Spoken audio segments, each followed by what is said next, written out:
Gumawa si Clarissa ng mga merienda. Ginawa ko ng sandwich. In-overload na natin. Pero okay na. Ay. Wraps ha. Parang cheddar yung may lasa. Queso de bone.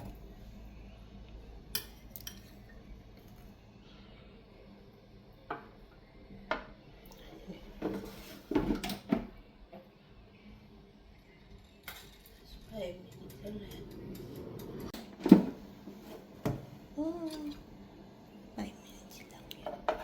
Para hindi masyadong sunog. Oh.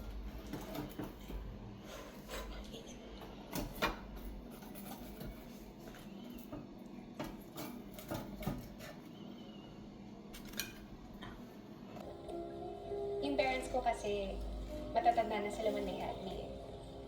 Nakita ko silang nagtatrabaho araw at gabi para lang mapag-graduate ako. Pero at least napatay sila na parehong masaya. Dahil yung worry nila naman dati na paano ako kapag nawala na sila. Nasolve na. Pangasawa na mayroon.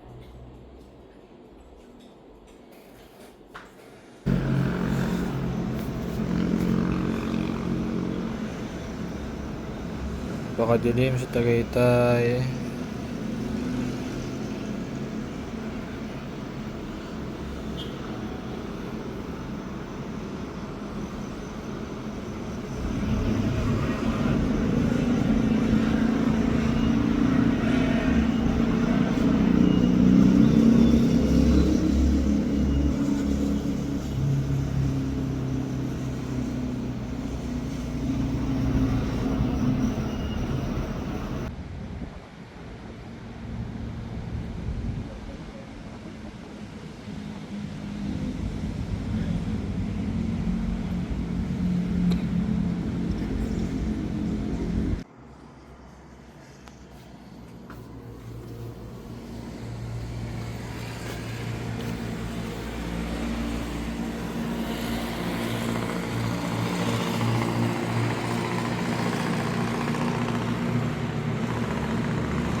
Bali, ito yung naging almusal namin.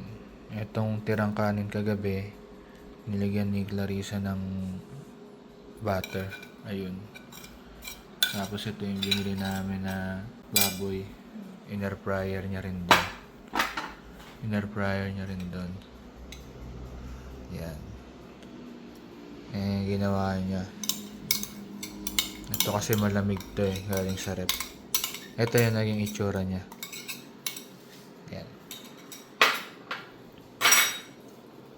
Bababa na kami nang naisipan kong i-video itong taal.